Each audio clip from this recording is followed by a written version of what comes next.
Bonjour, pour ceux qui ne me connaissent pas, je suis Stéphane Djegoltar, étudiant en diplomatie et les relations internationales. Dans la vidéo précédente, une question m'a été posée à plusieurs reprises. Il s'agit de savoir qui valide vraiment le pouvoir en Afrique. Cela nous renvoie à la diplomatie africaine, donc on va essayer d'aller au-delà des frontières nationales. Vous voyez, quand une élection présidentielle s'achève en Afrique, le suspense ne se limite pas seulement aux résultats proclamés par la commission électorale locale. Dans bien des cas, la bataille pour le pouvoir continue sur la scène internationale. Et là, la véritable question devient alors, est-ce que les voisins régionaux et la communauté internationale vont reconnaître le président élu? Et dans ce jeu, la diplomatie africaine joue un rôle colossal, mais parfois méconnu. C'est-à-dire, elle peut transformer une victoire électorale contestée en un pouvoir incontestable, ou à l'inverse, faire chuter un dirigeant jugé illégitime. Donc, au cœur, n'est-ce pas, de cette mécanique, on retrouve les organisations régionales comme l'Union africaine, la CEDEAO en Afrique de l'Ouest, la SADC en Afrique australe.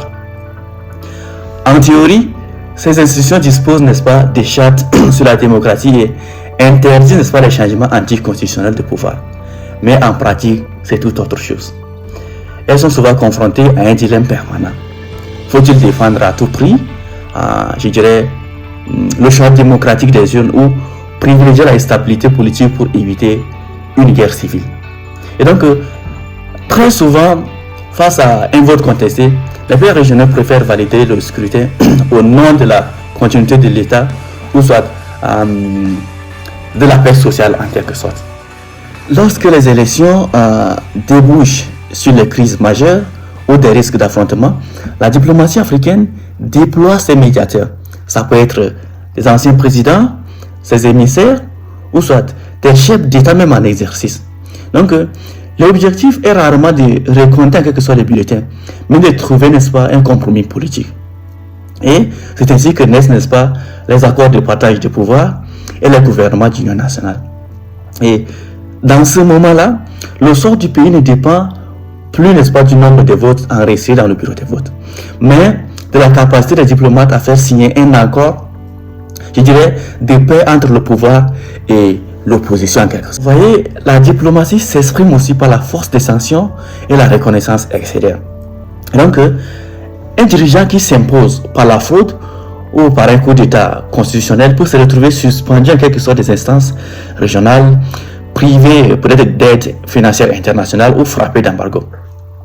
Et à l'inverse, une fois, n'est-ce pas, des mains rapides, je dirais, de la part des voisins régionaux ou des puissances étrangères, agit en quelque sorte comme un tampon de légitimité. Et donc, pour un nouveau président, être accepté sur la scène internationale est parfois vital que d'être accepté par sa propre population. Pour finir, la diplomatie africaine montre que le pouvoir politique sur le continent ne s'arrête pas aux frontières d'un pays. Voyez, si les citoyens déposent leurs bulletins dans l'isoloir, ce sont souvent les réseaux diplomatiques, les négociations régionales et les alliances internationales qui déterminent si ce vote deviendra une réalité politique. Retenez une chose, l'élection donne le temps, mais c'est la diplomatie qui confirme le vainqueur. À la prochaine fois.